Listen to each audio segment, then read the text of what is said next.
Suami kecanduan judi online. Sampai tega aku dijadikan wanita penghibur demi uang 10 juta per malam. Setelahnya ku buat dia menderita saat aku.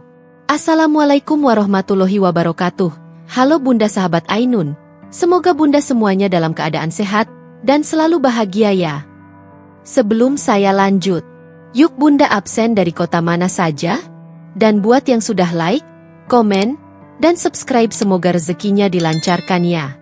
Yuk, langsung kita mulai kisahnya. Dulu, Randi adalah lelaki yang membuatku percaya bahwa kebahagiaan itu sederhana. Cukup 2 cangkir kopi tiap pagi, obrolan ringan sebelum tidur, dan mimpi-mimpi kecil yang kami susun bersama di atas tikar ruang tamu. Aku masih ingat bagaimana ia menggenggam tanganku ketika kami menandatangani buku nikah. Rumah kita mungkin kecil, katanya waktu itu, tapi hatiku besar untuk kamu. Aku percaya. Seluruh diriku percaya. Namun, semua itu perlahan pudar. Seperti cat dinding rumah kontrakan kami yang mulai mengelupas tanpa kami sadari. Awalnya, perubahan itu datang setipis rambut. Randi mulai sering membawa ponselnya ke kamar mandi. Mulai tidur larut malam. Mulai sering tersenyum sendirian seolah sedang menyimpan rahasia kecil yang manis. Apa sih yang kamu lihat? Tanyaku suatu malam, setengah bercanda. Video bola. Jawabnya cepat, terlalu cepat. Seakan takut aku menguliti kalimatnya lebih dalam. Aku tak curiga. Itu hanya Randi, suamiku yang dulu mencintai sepak bola lebih dari apapun. Tapi perlahan, ada yang berbeda. Ia tak lagi menatapku seperti dulu. Perhatiannya habis tersedot ke layar ponsel. Jika dulu ia pulang kerja sambil membawa gorengan kesukaanku, kini ia pulang dengan mata merah, langkah gontai, dan bau keringat bercampur kecemasan. Suatu malam, aku terbangun karena suara napasnya. Terengah, gelisah. Seakan sedang berlari mengejar sesuatu dalam kegelapan. Ia duduk di lantai, bersandar pada ranjang. Cahaya layar ponselnya memantul di wajahnya yang kuyu. Matanya merah, bukan hanya karena kurang tidur, tapi karena terlalu sering menangis diam-diam. Tangannya gemetar, seperti seseorang yang kecanduan. Aku pasti menang malam ini, gumamnya lirih. Itu pertama kalinya aku mendengar kalimat itu. Kalimat yang kelak menjadi mantra kutukan dalam rumah tangga kami. Aku mendekat. Bang, kamu kenapa? Udah tidur, ya? Besok kan kerja. Ia bahkan tak menoleh. Suaranya parau. Sabar, sebentar lagi. Aku udah hampir balik modal. Balik modal? Aku mengerutkan kening. Aku tahu kalimat itu. Bukan dari Randi, tapi dari para lelaki yang gemar berjudi di pos ronda. Dadaku menegang. Namun aku belum berani menuduh. Keesokan harinya, motor kami tak ada di halaman. Randi bilang sedang dipinjam temannya. Tapi aku tahu, sejak kapan teman meminjam motor berhari-hari? Seminggu kemudian, aku kehilangan cincin pernikahanku. Cincin emas sederhana yang dulu ia pasang di jari manisku dengan penuh cinta. Bang, cincin aku mana? Kamu lihat. Pertanyaanku melayang begitu saja di udara. Randi menunduk. Mungkin kamu taruh di kamar mandi, jawabnya, tanpa menatap. Hatiku tercekat, tapi aku berkata, Bang, kalau ada masalah, bilang sama aku. Kita cari jalan bareng-bareng. Baru kali itu ia menatapku, tapi bukan dengan cinta. Matanya kosong, seperti seseorang yang sedang tenggelam, tapi tak mau diselamatkan. Dan akhirnya, malam itu aku mendengar semuanya. Suara notifikasi beruntun, umpatan Randi, dan suara layar yang dilempar ke kasur. Astaga, habis lagi. Kenapa? Sih, kenapa? Teriakannya mengguncang dada dan ketenanganku. Aku berdiri di pintu kamar. Bang, kamu main judi online? Ia membeku. Hening yang menyiksa. Tidak ada lagi kebohongan yang bisa ia pilih. Ia menunduk, memegangi rambutnya, tubuhnya gemetar. Cuma iseng awalnya. Suaranya pecah. Tapi, aku harus menang 1 kali lagi. 1 kali aja. Semua bisa balik. Aku menatapnya lama. Menatap lelaki yang dulu berjanji menjadi imamku. Lelaki yang dulu mengusap kepalaku saat aku lelah. Lelaki yang kini seperti orang asing yang tersesat di tubuh suamiku sendiri. Tabungan kami habis. Motor digadai. Cincin pernikahanku hilang. Dijualnya diam-diam. Yang tersisa hanya rumah kontrakan kecil yang hampir jatuh tempo, dan diriku yang berdiri di ambang pintu, menahan tangis yang sesak. Malam itu, untuk pertama kalinya, aku menyadari. Aku tidak hanya kehilangan harta. Aku kehilangan suamiku. Malam itu, pintu rumah kontrakan kami terbuka dengan hentakan keras, membuat seluruh ruangan bergetar seperti diterjang angin badai. Aku yang sedang duduk di lantai, melipat pakaian yang masih setengah kering, spontan tersentak. Randi berdiri di ambang pintu. Wajahnya merah padam, keringat menetes di pelipis, dan bau alkohol menyengat bahkan sebelum ia benar-benar masuk. Matanya, Tuhan, matanya tampak liar, seperti hewan yang terpojok dan siap menggigit siapapun yang mendekat. Ran, kamu dari mana? Suaraku kecil, namun berusaha stabil. Ia mengabaikan pertanyaanku. Langkahnya berat, sempoyongan. Ia menendang sandal ke arah sudut ruangan, lalu meraih botol plastik dari lantai, menghirup isinya seperti orang kehausan. Alkohol. Leg. Kemudian ia menatapku, bukan sebagai istri, tapi sebagai barang. Aku butuh uang. Suara itu rendah, serak, tapi penuh tekanan. Sekarang. Aku menggeleng pelan. Aku nggak punya. Ran, kamu tahu tabungan kita. Kamu punya. Dia mendekat, mencengkeram daguku begitu keras hingga rahangku nyeri. Kamu. Ujung jarinya menusuk kulitku. Dan detik itu juga, seluruh tubuhku membeku. Maksud kamu apa? Aku berusaha melepas cengkeramannya, tapi ia menahan lebih kuat. Randi tertawa. Sebuah tawa pendek, datar, tanpa sedikit pun rasa penyesalan. Tawa yang tak pernah ku kenal kilasannya di wajahnya. Kamu akan menghibur seseorang malam ini, katanya santai. Dia mau bayar 10 juta. 10 juta. Angka itu menampar benakku. Bukan angka kebahagiaan. Bukan angka rezeki. Tapi angka yang menandakan kehancuran harga diriku. Aku mundur. Napasku terputus-putus. Ran, kamu gila? Aku ini istri kamu.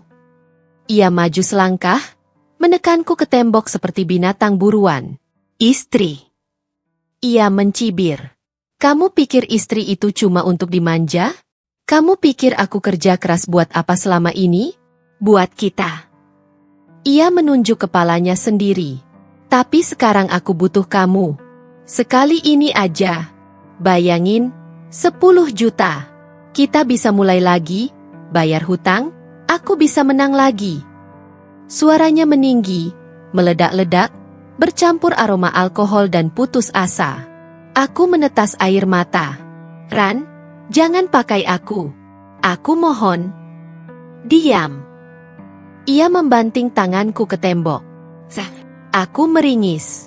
Kalau kamu gak mau bantu, aku yang bakal mati dikejar orang-orang itu. Napasnya memburu. Kamu mau lihat aku mati? Aku terpaku. Ada ketakutan lain dalam suaranya. Bukan hanya haus judi, tapi ancaman. Seseorang sedang mengejar dia. Seseorang yang mungkin bisa membunuh. Ran, ada apa sebenarnya? Kamu hutang sama siapa? Tanyaku, suara gemetar. Randi meremas rambutnya kasar. Semua orang. Bandar, teman kantor, teman tongkrongan, aku butuh nutup malam ini. Kalau enggak. Ia menghentikan kalimatnya. Matanya menatapku tajam. Ya udah. Aku pasrah. Dirinya jatuh terduduk. Tapi bukan untuk menyesal, melainkan untuk memaksa. Ia membuka ponselnya, menunjukkan sebuah pesan. Sebuah nama. Sebuah alamat hotel. Dan kalimat. Sudah siap? 10 juta cash. Kamu cuma perlu datang, duduk, senyum dikit. Katanya lirih, hampir seperti bujukan. Sisanya biar dia yang atur. Pundakku bergetar hebat. Aku ingin muntah. Aku ingin lari. Aku ingin berteriak minta tolong ke seluruh dunia. Tapi aku nggak akan izinkan kamu pergi begitu aja. Tambahnya pelan. Suara itu kembali keras dan dingin. Ia berdiri, membanting pintu, lalu menghalanginya dengan tubuh. Kalau kamu kabur, aku cari. Kalau kamu teriak, aku tutup mulutmu. Aku tersandung mundur. Pandangan gelap. Rasa panik menelan dadaku. Randi berjalan mendekat pelan. Senyumnya mengerikan. Sudut bibirnya terangkat ke samping, seperti seseorang yang akhirnya menemukan solusi keputusasanya dengan mengorbankan satu-satunya orang yang masih peduli padanya. Cepat siap-siap, katanya. Dia tunggu kamu jam 9. Aku menatap jam dinding. Pukul 8.21 malam. Tinggal beberapa menit sebelum hidupku dipaksa masuk ke kegelapan yang tak pernah kubayangkan sebelumnya. Malam itu, untuk pertama kalinya, aku merasakan ketakutan yang menusuk sampai tulang. Ketakutan akan suamiku sendiri. Dan ancaman pertama yang menghancurkan batas terakhir harga diriku. Aku tidak ingat kapan terakhir kali aku merasa memiliki kendali atas tubuhku sendiri. Ketika malam itu tiba, semuanya seperti kabur. Seolah aku berdiri di antara mimpi buruk dan kenyataan yang tak memberiku waktu untuk bernapas. Aku nggak mau. Ran, please, jangan. Aku berteriak sampai suaraku pecah. Tapi Randi, suamiku, lelaki yang dulu menggenggam tanganku penuh cinta, mengenakan wajah yang bahkan tidak bisa kusebut manusia. Ia menamparku begitu keras sampai pandanganku berkunang. Tubuhku terhuyung ke lantai. Sebelum aku sempat bangkit, ia menarik rambutku dan mengangkatku seperti mengangkat karung beras. Berhenti nangis. Lengkingan suaranya membuat isi kepalaku bergetar. Aku istri kamu. Kamu nggak punya hak. Kata-kataku terputus ketika ia menendang perutku pelan namun tajam. Kalau kamu nggak mau bantu aku hancurin hidup kamu. Aku hancurin nama kamu. Aku bilang ke orang-orang kalau kamu pelacur beneran. Napasnya memburu. Wajahnya merah dan basah oleh keringat yang bau alkohol. Ran, jangan begini. Air mataku turun tanpa bisa kukendalikan. Setiap helai tubuhku gemetar. Ia mengunciku dengan sekuat tenaga. Tanganku dicekal seperti borgol. Kaki menyeret di lantai. Aku merasa seperti benda. Bukan istri. Bukan manusia. Jam 9 lewat sedikit ketika mobil sewaan itu berhenti di depan sebuah hotel mewah. Lampu-lampunya berkilau, cantik, ironi, karena aku datang bukan untuk menikmati apapun. Aku menggenggam tas kecilku erat, tapi Randi merampasnya. Tersenyum dikit. Dong, biar dia seneng, katanya sambil mendorongku keras. Di sepanjang lorong hotel, aku berjalan seperti mayat yang dihidupkan paksa. Setiap langkah terasa menjerat leherku. Suara detak jam dinding terdengar seperti hitungan mundur pada kehancuranku sendiri. Ketika kami sampai di depan pintu kamar, Randi menoleh dan memegang pipiku dengan kuat. Jangan bikin aku malu di depan dia. Kalau kamu nolak atau macem-macem. Ia menekan tubuhku ke dinding, berbisik di telingaku. Aku sumpah, nyawa kamu yang tak akan aman. Aku menutup mata, mencoba menelan rasa mual yang naik sampai ke dada. Lalu, pintu itu terbuka. Ruangan hotel itu luas dan mahal. Terlalu mewah untuk seorang istri kontrakan sepertiku. Pencahayaan redup, aroma parfum maskulin memenuhi udara. Di tengah ruangan, berdiri seorang pria. Berjas hitam rapi. Rambutnya klimis, rahangnya tegas. Ia tidak tersenyum. Tapi matanya, mata yang tajam dan gelap, langsung mengarah ke wajahku. Bukan menilai, bukan menginginkan, tapi membaca. Membaca ketakutan di pori-pori kulitku. Membaca sisa air mata di sudut mataku. Membaca seluruh perlawanan yang masih kutahan dalam napas pendek. Dia tahu. Sejak detik pertama. Aku bukan datang karena keikhlasan. Aku datang karena dipaksa. Randi mendorongku masuk. Tubuhku tersentak, hampir jatuh. Pria berjas hitam itu menyipitkan mata, Kain jasnya sedikit bergeser saat tubuhnya menegang. "Ini, istriku," kata Randi dengan tawa yang memuakkan. "Cantik, kan? Masih muda. Kamu boleh apa aja. Sepuasnya." Aku memeluk tubuhku sendiri, mencoba menutupi dada yang bergetar hebat. Sakit, takut, malu, jijik, semuanya bercampur jadi satu. Pria itu tidak langsung bicara. Ia hanya memindahkan tatapannya dari Randi, kembali ke aku. Tatapan yang terlalu tajam, seolah menelanjangi realitas yang berusaha disembunyikan Randi. Suara Randi terdengar kasar di belakangku. "Nah, ayo, cepetan. Waktunya. Tutup mulutmu." Sebuah suara yang dalam, berat, dan sangat tegas memotong kata-kata Randi begitu dingin sampai udara di ruangan ikut membeku. Pria itu sedikit memiringkan wajahnya. Untuk pertama kalinya, ia bicara. Dan kalimat pertamanya tidak ditujukan kepadaku, melainkan kepada suamiku sendiri. "Kalau aku benar-benar mau seorang wanita," katanya pelan namun mengancam, "aku tidak perlu dibawakan istri orang yang ketakutan sampai setengah mati." Randi menegang. Benaknya seperti belum bisa memproses apa yang terjadi. Dan aku, untuk sesaat, detik yang sangat singkat, merasa seperti menemukan celah kecil cahaya di tengah malam paling kelam dalam hidupku. Nama itu pertama kali kudengar dari bibirnya sendiri, Davin.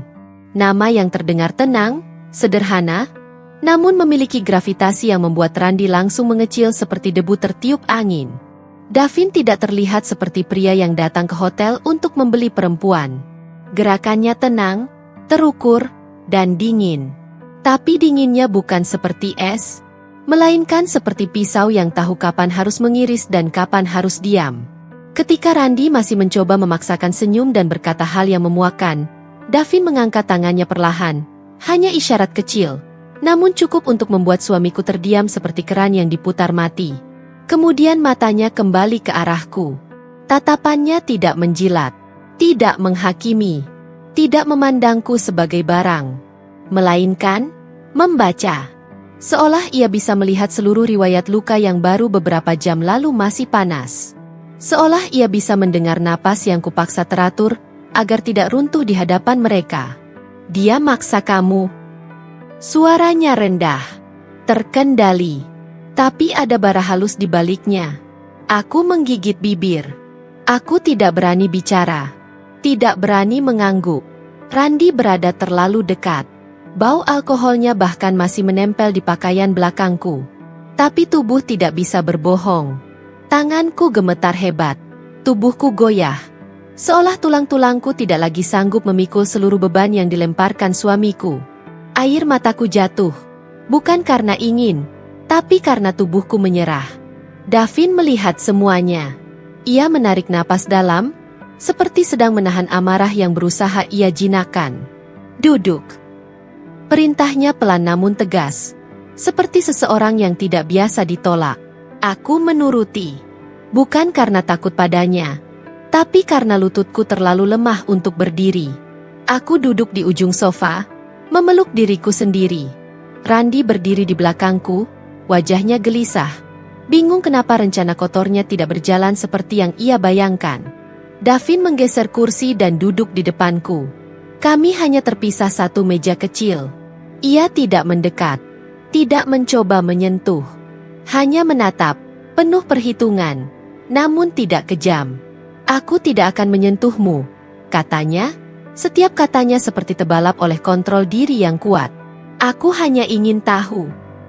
Tatapannya bergeser ke arah Randi.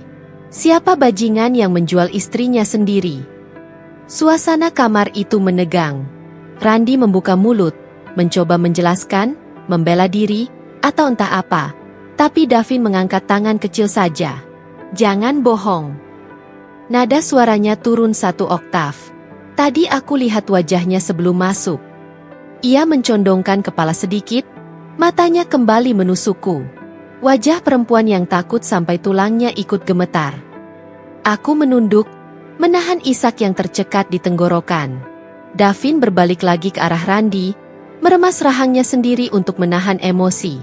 Berapa hutangmu sampai kau tega melakukan ini? Pertanyaannya menusuk seperti paku yang diketok perlahan. Randi mencoba tertawa kaku. Bang, jangan salah paham. Tutup mulutmu. Kali ini Davin tidak berteriak. Tapi ketegangan suaranya membuat udara ikut menegang seakan takut bergerak. Randi langsung diam. Totali. Davin menaikkan alis, menilai situasi, lalu memiringkan wajahnya sedikit. Kalau kau butuh uang, kau kerja. Kau cari jalan. Kau hadapi konsekuensi.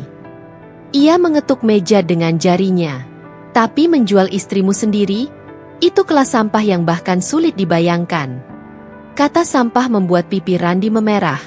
Tapi ia tidak berani melawan. Davin terlalu berbahaya. Namun di balik ancaman itu, ada satu hal yang membuatku menahan napas. Cara Davin melindungi. Tidak seperti lelaki yang ingin menjadi pahlawan. Bukan seperti seseorang yang ingin dipuja. Tapi seperti seseorang yang sangat terbiasa melihat kebusukan manusia. Dan tidak punya toleransi untuknya. Tatapannya kembali berlabuh padaku. Kali ini lebih lembut. Lebih manusiawi. Aku di sini bukan untuk menyakitimu, katanya perlahan. Aku cuma ingin tahu, apa yang sebenarnya terjadi padamu. Aku menutup wajah dengan kedua tangan, dan tangis yang kutahan sejak rumah kontrakan akhirnya tumpah tanpa bisa dibendung. Untuk pertama kali malam itu, di tengah ketakutan dan kehancuran, ada seseorang yang melihatku bukan sebagai harga, bukan sebagai barang, bukan sebagai alat. Davin melihatku sebagai perempuan yang dirobek paksa hidupnya.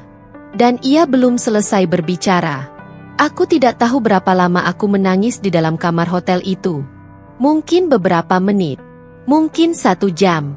Waktu terasa seperti kain yang digulung dan diperas. Tidak lagi ada ujung atau pangkalnya. Randi, yang semula keras kepala, kini berdiri mematung di sudut ruangan. Wajahnya pucat. Keringat dingin menetes dari pelipisnya. Ia tidak berani bergerak. Bukan karena kasihan padaku, tapi karena keberadaan Davin menekan napasnya. Davin berdiri dari kursinya perlahan. Ia menatapku 1 kali, seolah memastikan bahwa aku masih mampu duduk tegak. Lalu, tanpa bicara apapun, ia berjalan keluar kamar. Pintu menutup. Hening. Aku bisa mendengar detak jantungku sendiri memukul-mukul dinding dada. Randi mendekat, suara berbisiknya penuh panik. Kamu jangan macem-macem di depan dia. Kalau kamu... Pintu terbuka kembali. Dan Randi membeku. Davin masuk lagi, tapi aura yang ia bawa berbeda. Lebih gelap, lebih tebal. Seolah ia membawa badai dari luar masuk bersamanya. Ekspresinya tidak lagi sekadar tenang, tapi tajam, beringas, seperti seseorang yang baru saja memutuskan langkah besar. Ia berdiri tepat di tengah ruangan, menatap kami bergantian. Kemudian ia berkata sesuatu yang membuat seluruh dunia di sekelilingku terhenti. Aku sudah bayar suamimu. Aku refleks mengangkat kepala. Randi terbelalak, tidak siap dengan kenyataan itu. Suara Davin melanjutkan, jelas dan tanpa keraguan. Tapi kamu ikut aku malam ini. Hening sejenak. Lalu ia menambahkan, dengan nada yang mengguncang sesuatu dalam diriku.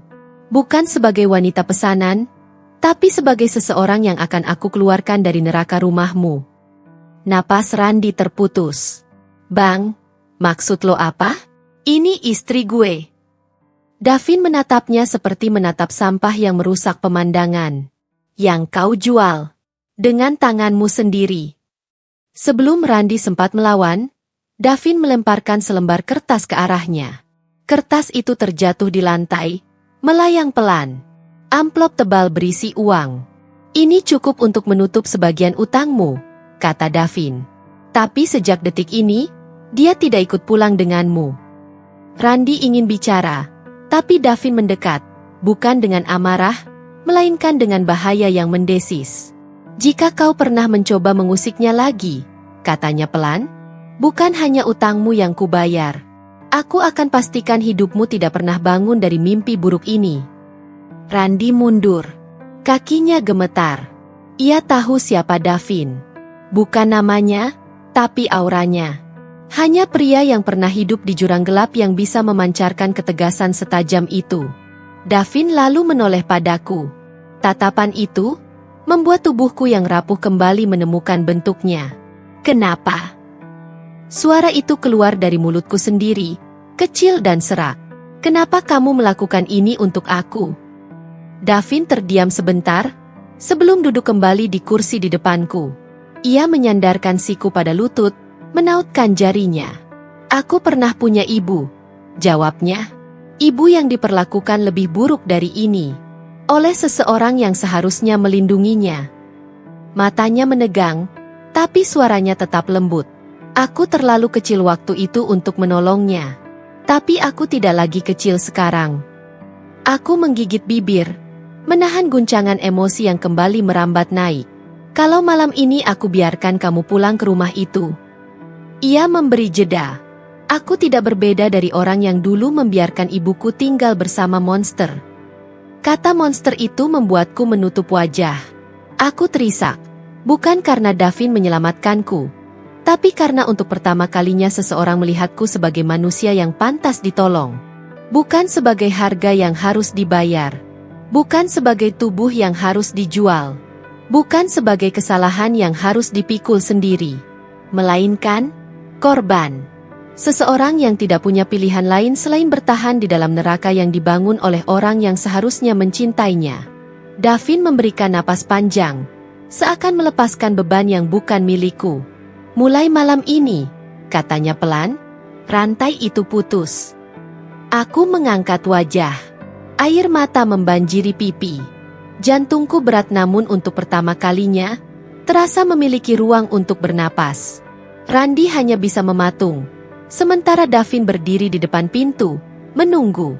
Kalau kamu mau keluar, katanya lembut, ikut aku.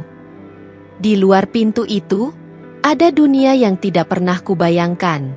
Tapi apapun yang menunggu, satu hal sudah pasti. Aku tidak lagi sendirian.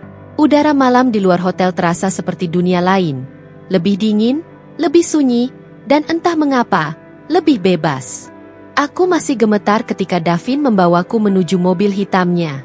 Tubuhku lemah, tapi langkahku terasa seperti lepas dari tanah. Seolah aku masih tidak percaya aku benar-benar menjauh dari Randi. Kami tidak banyak bicara selama perjalanan. Hanya suara mesin, lampu-lampu kota yang berlari cepat di kaca jendela, dan detak jantungku yang tak mau tenang sejak kejadian itu.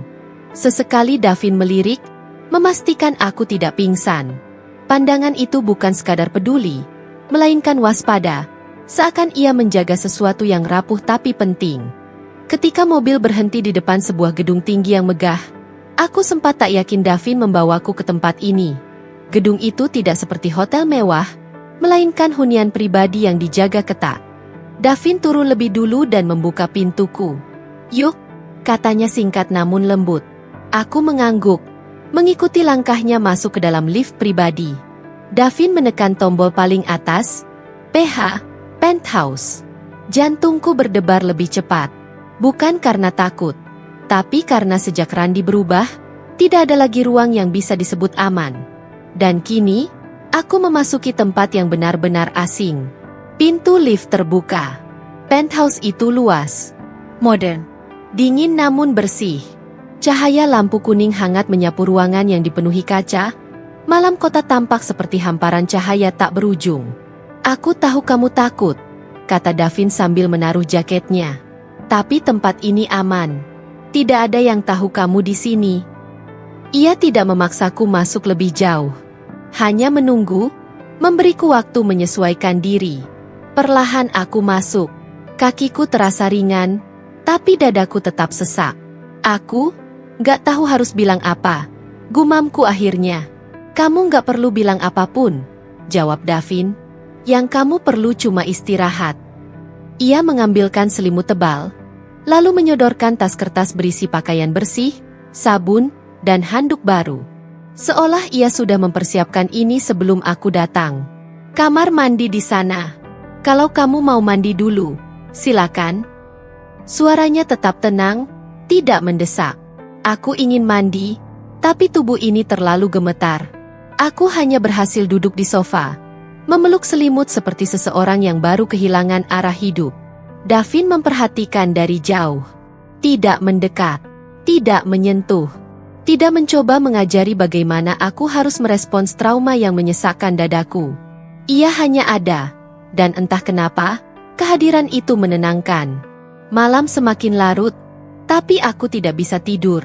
Setiap kali aku mencoba memejamkan mata, bayangan Randi muncul. Tangan kasarnya, teriakannya, wajah merahnya ketika memaksaku.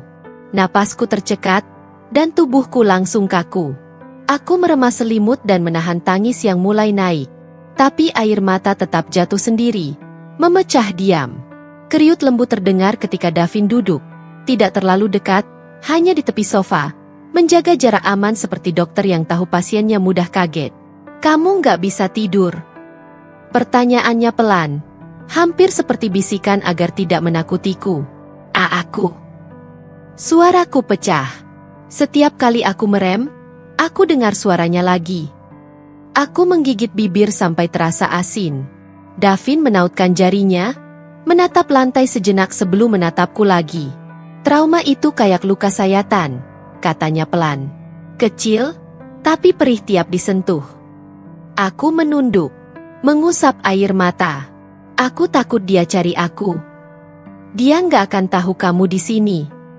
Tapi kalau dia, kamu aman. Davin menegaskan dengan tatapan yang tidak memberi ruang untuk ragu.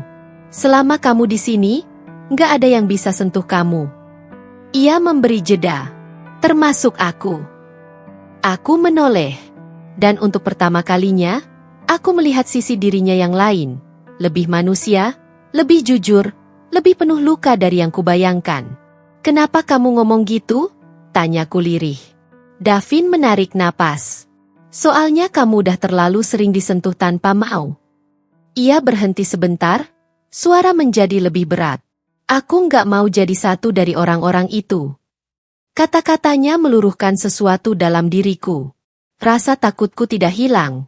Tapi untuk pertama kali setelah sekian lama, tubuhku tidak merasa terancam. Ada ruang kosong dalam hatiku yang selama ini dihuni ketakutan.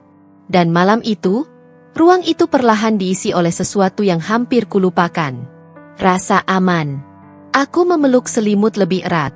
Dan ketika akhirnya aku memejamkan mata lagi, napasku tidak lagi tercekik. Masih berat, tapi lebih tenang. Karena malam itu, di penthouse asing nan sunyi, untuk pertama kalinya dalam hidupku yang kacau, aku tidak sendirian. Randi mengamuk seperti orang gila. Suara teriakannya dari depan kontrakan terdengar sampai ke ujung gang. Para tetangga mengintip dari balik pintu, anak-anak menangis ketakutan, dan aku hanya bisa memeluk tubuhku sendiri, gemetar. Meskipun aku sudah tidak lagi berada di kontrakan itu, Davin menunjukkan rekaman CCTV lingkungan yang ia dapat dari salah satu tetangganya. Di layar, Randi memecahkan kaca jendela dengan helm, menendang pintu, memaki namaku berkali-kali seperti mantra terkutuk. Keluar! Ayu! Keluar!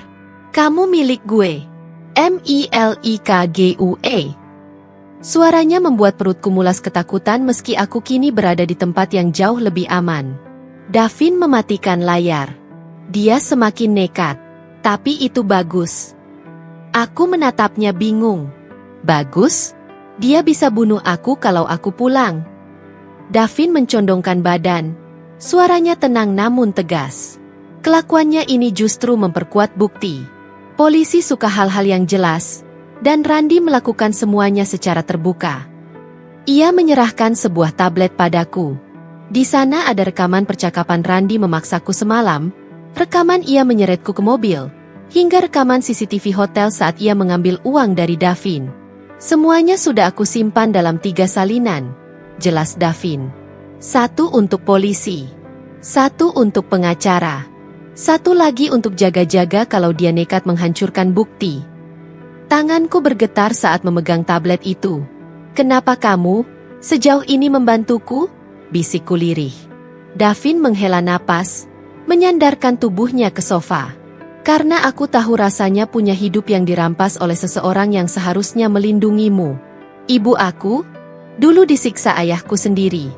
Aku masih kecil waktu itu. Aku nggak bisa menolongnya. Ia menunduk sejenak. Sekarang aku bisa. Meski bukan untuk dia, setidaknya untuk seseorang yang sedang berada di titik ketika dia pernah berada. Kata-kata itu menohok hatiku. Ada luka lama yang tampak jelas di matanya, luka yang tak pernah benar-benar sembuh. Siang hari, teleponku kembali berdering keras. Ratusan panggilan dari Randi. Pesan-pesan yang ia kirim membuat bulu kuduku berdiri. Kamu pikir bisa sembunyi? Ingat, kamu tetap istri gue. Balik sekarang atau gue jual video kamu ke semua orang. Jangan bikin gue datang ke tempat itu. Aku menutup wajahku. Aku nggak kuat. Suaraku pecah. Davin meraih ponselku, meletakkannya di atas meja, lalu menatapku serius. Kebebasan itu mahal, Ayu. Dan kamu lagi berada di tengah-tengah pembayarannya. Ia berdiri, berjalan ke jendela besar penthouse yang menghadap kota malam. Percayalah, setelah ini, dia nggak akan lagi punya kuasa sekecil apapun atas hidupmu. Aku memeluk lutut, berusaha bernapas. Tapi aku takut dia bakal balas dendam. Davin menatapku dalam-dalam. Kalau dia mendekat sedikit saja, aku yang pertama berdiri di depan. Kamu nggak akan sendirian. Suasana hening untuk beberapa saat. Di luar sana, kota bergerak cepat, tak peduli pada luka-luka yang kurasakan. Tapi di ruangan ini, untuk pertama kalinya, aku merasa ada seseorang yang benar-benar memikirkan keselamatanku. Aku akan bantu kamu keluar secara hukum, ujar Davin lirih. Dan setelah itu, kamu bebas menentukan apa yang kamu mau dalam hidup ini. Aku menggigit bibir. Ini, semua akan berakhir, ya? Ya, jawab Davin. Dan kamu berhak atas akhir yang lain, yang lebih manusiawi. Kebebasan ternyata bukan hanya tentang pergi dari seseorang, tapi juga berani menghadapi harga yang harus dibayar. Dan malam itu, untuk pertama kalinya sejak neraka bernama rumah tangga itu dimulai, aku merasakan sesuatu yang hampir kulupakan. Harapan. Hari-hari di penthouse Davin berjalan perlahan, seolah waktu sengaja melambat agar aku bisa belajar bernapas lagi. Tidak ada teriakan, tidak ada ancaman, tidak ada bunyi pintu dibanting yang membuat jantungku meloncat. Hanya ada suara air mengalir dari taman kecil di balkon, aroma kopi yang selalu ia buat tiap pagi, dan keheningan yang tidak menakutkan. Untuk pertama kalinya dalam bertahun-tahun, aku merasakan hening yang tidak disertai ketakutan. Davin tidak banyak bicara. Dia seperti memahami kalau aku sedang belajar merangkak keluar dari reruntuhan hidupku. Setiap pagi ia mengetuk pintu pelan, membawakanku roti dan teh hangat. Tidak pernah memaksa masuk. Tidak pernah bertanya kenapa aku tidak makan malam, atau kenapa aku terbangun dengan napas terengah-engah karena mimpi buruk.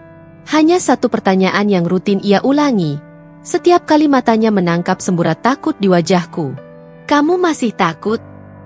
Dan jawabanku selalu sama. Masih. Ia tidak pernah menghakimi. Tidak pernah terlihat kesal atau lelah menghadapi trauma yang tak kunjung hilang. Wajar, katanya pelan. Luka yang dalam butuh waktu lama untuk sembuh. Terkadang aku duduk lama di pojok sofa, memeluk bantal, menatap lampu kota yang berkedip-kedip dari jendela besar. Bayangan masa lalu datang seperti gelombang. Suara tamparan Randi, wajahnya yang selalu berubah setiap kali kalah judi, hingga kata-kata kotor yang merobek harga diriku. Setiap kali itu terjadi, tubuhku kaku, sulit bernapas. Davin tidak pernah mendekat tanpa izin. Ia hanya duduk di kursi seberang, cukup dekat untuk membuatku merasa tidak sendirian, tapi cukup jauh agar aku tidak merasa terpojok. Kadang, aku menangis tanpa suara. Air mata mengalir begitu saja, seperti air yang akhirnya menemukan celah retakan untuk keluar. Saat itu terjadi, Davin tidak banyak bicara. Ia hanya berkata, "Teruskan. Jangan ditahan." Dan untuk alasan yang bahkan aku sendiri tidak mengerti, kata-kata itu membuat dadaku terasa lebih ringan. Pada malam-malam tertentu, ketika aku terbangun karena mimpi buruk, aku mendapati Davin masih terjaga, duduk di ruang tamu sambil membaca dokumen. Kenapa belum tidur? Tanyaku suatu kali. Ia menutup berkas perlahan, menatapku. Karena kamu belum bisa tidur nyenyak. Dan sampai kamu bisa, aku nggak mau jauh. Aku menunduk, menahan sesuatu yang bergetar di dadaku, rasa haru yang nyaris menyakitkan. Kenapa kamu peduli banget sama aku? Bisikku. Davin menghela napas, dalam dan berat, seolah ada kenangan masa lalu yang ia keluarkan perlahan. Ayu, beberapa orang datang dalam hidup kita bukan karena kebetulan, tapi karena mereka tahu luka yang sama. Aku nggak pernah bisa nolong ibuku dulu, tapi aku bisa nolong kamu sekarang. Kata-katanya menembus pertahanan yang selama ini kubangun. Rumah bukan sekadar dinding dan atap. Rumah adalah tempat di mana seseorang tidak takut menjadi rapuh. Dan perlahan, tanpa kusadari, Davin menjadi rumah itu. Suatu sore, ketika matahari mulai turun dan warna jingga memenuhi ruangan, aku membuka jendela lebar-lebar. Angin sore menyapu wajahku, membawa bau hujan yang entah dari mana. Untuk pertama kalinya sejak kejadian itu, aku tidak merasakan tekanan di dadaku. Davin melihatku dari dapur. Kamu kelihatan lebih lega hari ini. Aku mengangguk pelan. Sedikit, tapi terasa. Ia tersenyum tipis, senyum yang jarang ia tunjukkan, tapi selalu membuat ruangan terasa lebih hangat. Bagus, katanya. Berarti luka kamu mulai mengering. Aku memandang tanganku sendiri. Ada bekas memar yang masih tampak samar, tapi tidak lagi berdenyut. Kalau luka di hati, apa bisa mengering juga? Davin menjawab setelah jeda singkat. Bisa. Asal kamu nggak sendirian menjalaninya. Lalu ia menambahkan, dan aku di sini, bukan karena kasihan, tapi karena aku memilih untuk ada. Hatiku meremas. Ada sesuatu di dalam diriku yang mulai tumbuh. Pelan, rapuh, tapi nyata. Bukan cinta. Belum. Tapi sebuah kesadaran baru bahwa hidupku ternyata belum berakhir. Malam itu harusnya menjadi malam yang tenang. Hujan baru saja turun, menyisakan aroma tanah basah yang merembes ke balkon. Kota tampak berkilauan, dan untuk pertama kalinya sejak lama, aku merasa bisa tidur tanpa mimpi buruk. Tapi ketenangan itu pecah oleh suara yang paling kutakuti. Bra, bra, bra. Benturan keras menghantam pintu utama lantai bawah. Suara pecahan kaca. Teriakan penuh kemarahan. Ayu, keluar. Dengar nggak? Keluar, dasar perempuan murahan. Tubuhku menegang. Napasku patah. Suara itu, jeritan itu, hanya berasal dari satu orang. Randi. Kakiku bergetar. Ponselku hampir jatuh dari tangan. Aku berdiri di balik dinding, memeluk tubuh sendiri seperti mencoba memeluk sisa-sisa keberanian yang kupunya. Davin muncul dari ruang kerja. Wajahnya berubah gelap ketika mendengar suara di bawah. Dia ketemu tempat ini. Suaraku hampir tidak terdengar. Davin memegang pundakku pelan. Kunci pintunya. Tetap di sini. Nada suaranya rendah, tetapi ada kekuatan di setiap kata-katanya. Kekuatan yang membuatku bertahan. Aku melihat dari balik tirai ketika Davin turun ke lobi, ditemani dua bodyguardnya. Randi berdiri di tengah hujan, rambut berantakan, matanya merah menyala seperti orang yang kehilangan kendali atas pikirannya sendiri. Ia menggenggam batu besar di tangan kanan. Batu yang baru saja ia gunakan untuk memecahkan pot tanaman di depan bangunan. Keluarkan dia. Randi mengamuk, meludah ke tanah. Ayu itu istri gue. Hak gue. Davin berjalan pelan, tenang, seolah tidak gentar menghadapi badai paling liar sekalipun. Randi, panggil Davin dengan suara rendah tapi jelas, kamu sudah keterlaluan. Randi mendengus sambil tertawa miring. Oh, ini dia penyelamat dunia. Juragan duit. Kamu pikir dengan uang kamu bisa ambil istri orang? Davin menatapnya lama. Dia bukan barang. Dia bukan sesuatu yang bisa diperjualbelikan. Dia milik gue. Randi menjerit sambil menunjuk-nunjuk. Gue bisa perlakukan dia sesuka gue. Davin mendekat satu langkah, membuat Randi otomatis mundur setengah langkah tanpa sadar. "Tidak," jawab Davin. "Dia bukan milik siapapun." Aku menggigit bibir, menahan tangis yang nyaris pecah. Mendengar seseorang akhirnya mengatakan kalimat itu, terasa seperti ada rantai yang copot dari leherku. Randi mengayunkan batu, bukan untuk melempar, tetapi untuk mengancam. "Balikin dia ke gue atau gue hancurin semua tempat ini." Davin tetap tidak bergerak.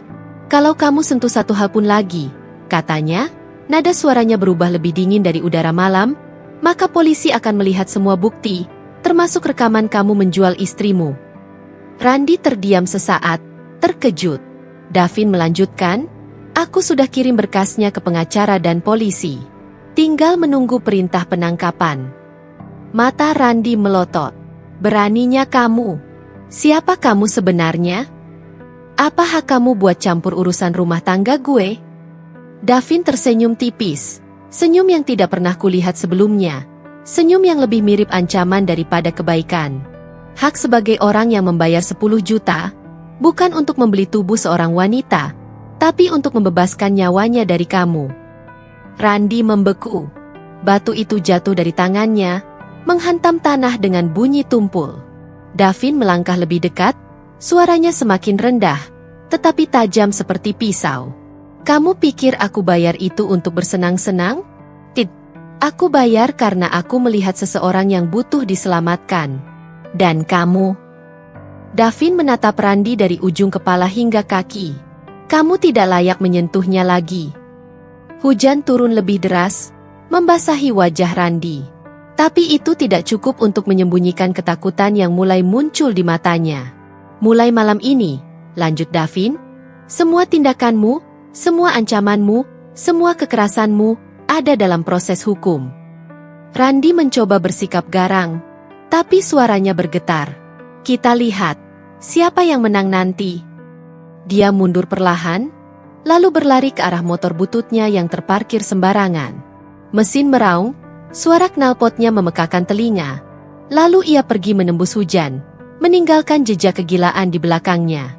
Aku jatuh berlutut di balik pintu kaca balkon, tubuhku gemetar hebat. Bukan hanya karena ketakutan, tapi karena sesuatu yang lebih besar. Untuk pertama kalinya, seseorang berdiri melawannya. Bukan aku, tapi seseorang yang jauh lebih kuat daripada dia. Davin kembali naik, wajahnya masih serius. Saat ia melihatku, ia berhenti. Aku menatapnya dengan mata yang masih berkaca-kaca. Kamu datang waktu aku benar-benar sendirian." Davin menghapus embun hujan dari rambutnya, lalu berkata pelan, "Ayu, neraka tidak hilang dalam semalam. Tapi kamu tidak akan menghadapinya sendirian lagi." Dan malam itu, di tengah gemuruh hujan dan kaca jendela yang berembun, aku sadar. Sekecil apapun cahaya, tetap bisa mengusir kegelapan yang paling pekat.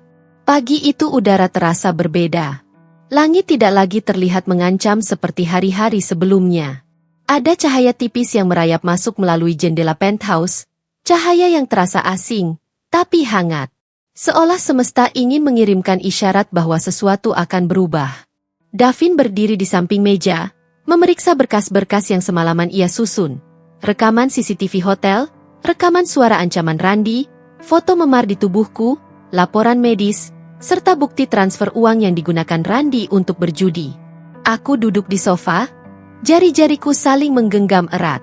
Tubuhku gemetar, bukan karena ketakutan, tapi karena ketidakpastian akan masa depan.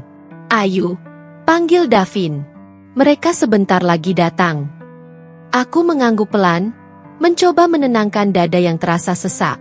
LSM pendamping perempuan telah menghubungi polisi sejak dini hari. Proses hukum berjalan cepat ketika bukti yang dimiliki sangat kuat. Beberapa menit kemudian, tok, tok, tok. Ketukan tegas di pintu membuat napasku terhenti. 2 petugas polisi dan 2 pendamping LSM berdiri di depan ketika pintu dibuka. Wajah mereka serius, tetapi hangat. "Ayu?" tanya salah satu pendamping perempuan. Aku mengangguk. Suaraku hilang entah kemana. "Kami sudah menerima semua bukti. Hari ini kami akan menjemput Randi dengan pasal kekerasan dalam rumah tangga, pemaksaan, dan eksploitasi seksual. Kamu akan aman. Kata-kata itu, seperti sesuatu yang tidak pernah kubayangkan akan kudengar dalam hidupku. Randi ditangkap di kontrakan kami.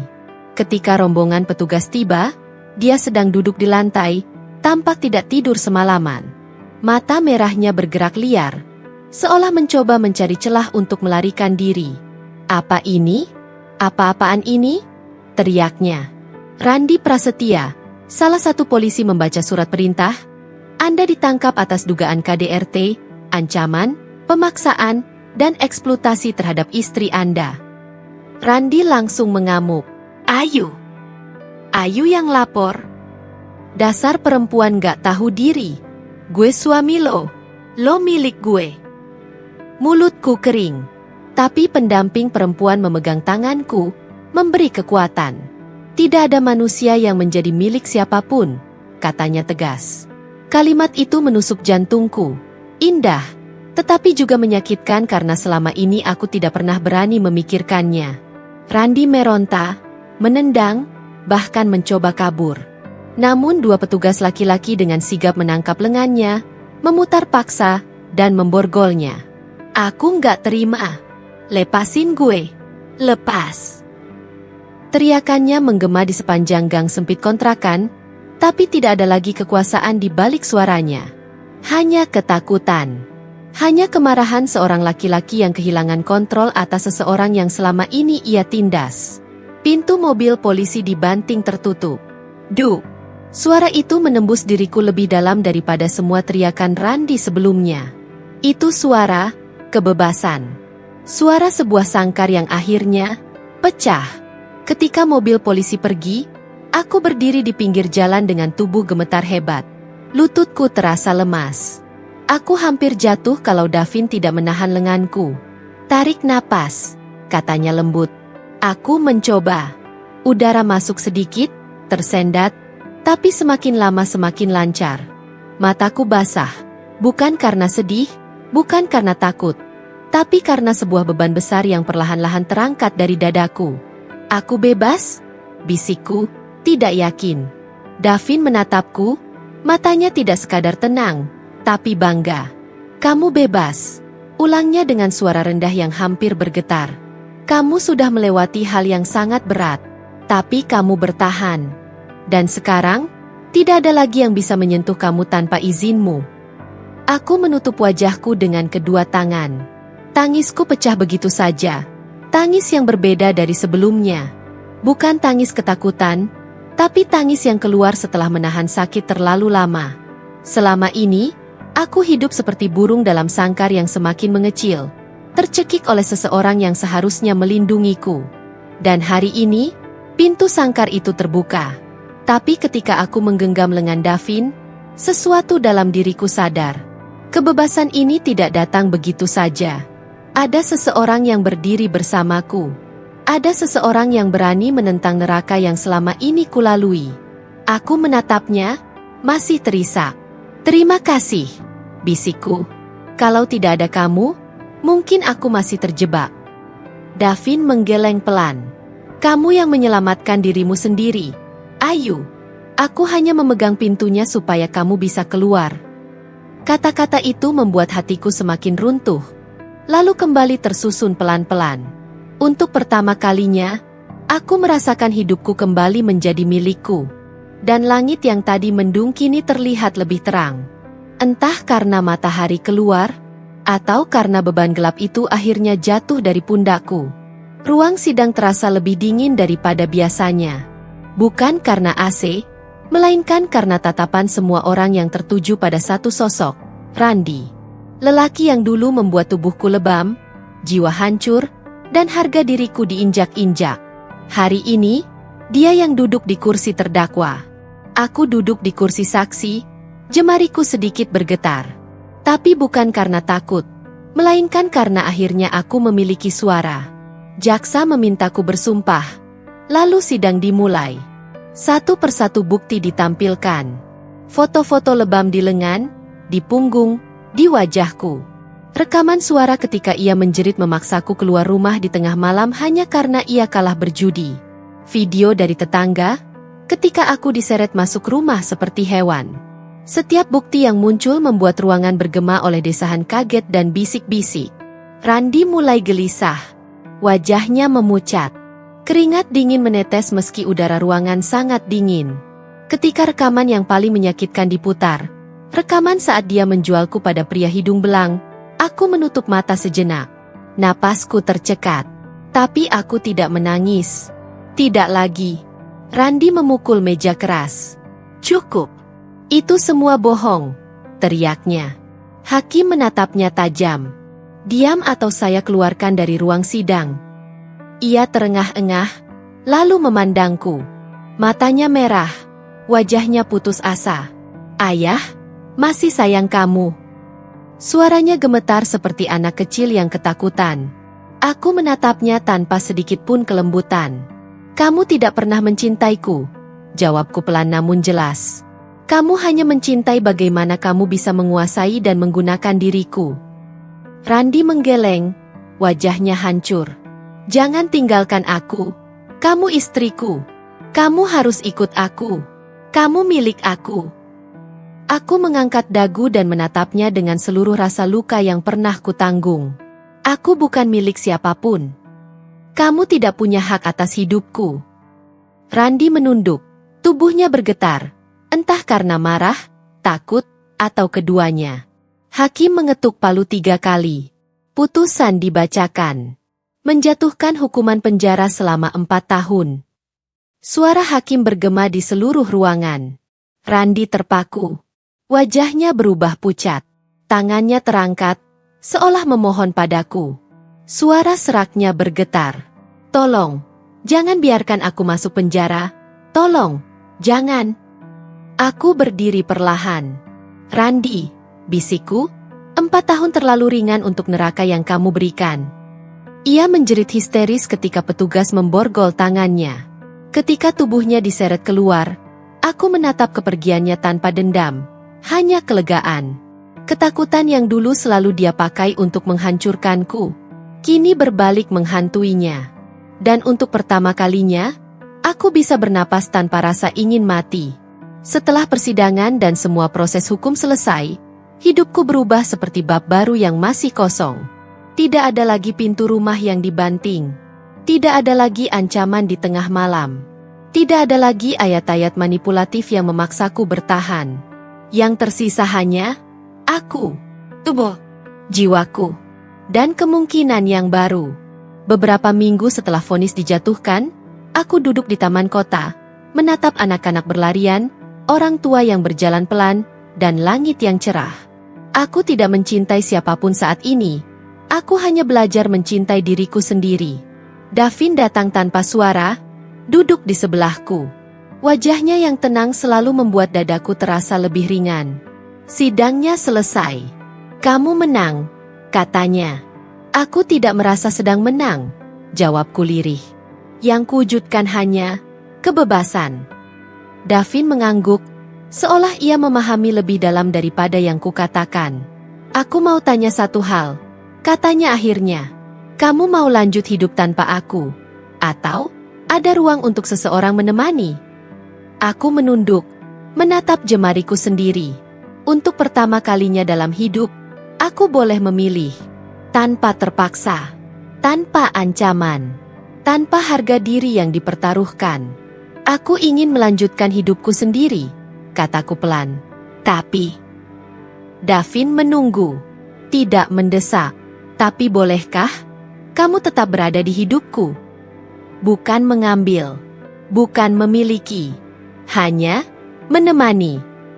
Davin tersenyum, senyum yang membuatku merasa manusia, bukan barang jualan. Aku tidak akan mengambil apapun darimu, katanya lembut. Kecuali ruang yang kamu izinkan. Aku tertawa kecil, entah karena gugup atau bahagia. Perlahan, aku mengulurkan tanganku padanya.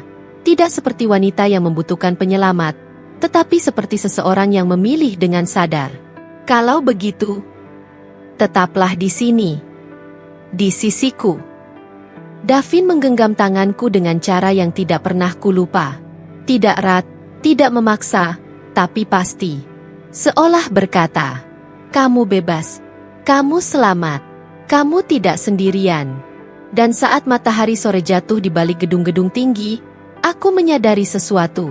Ini pertama kalinya aku hidup tanpa rasa takut, tanpa luka yang ditutupi, tanpa jadi alat. Aku bebas. Aku utuh. Dan dalam genggaman tangan yang lembut itu, aku menemukan satu hal yang dulu tidak pernah kumiliki. Rum,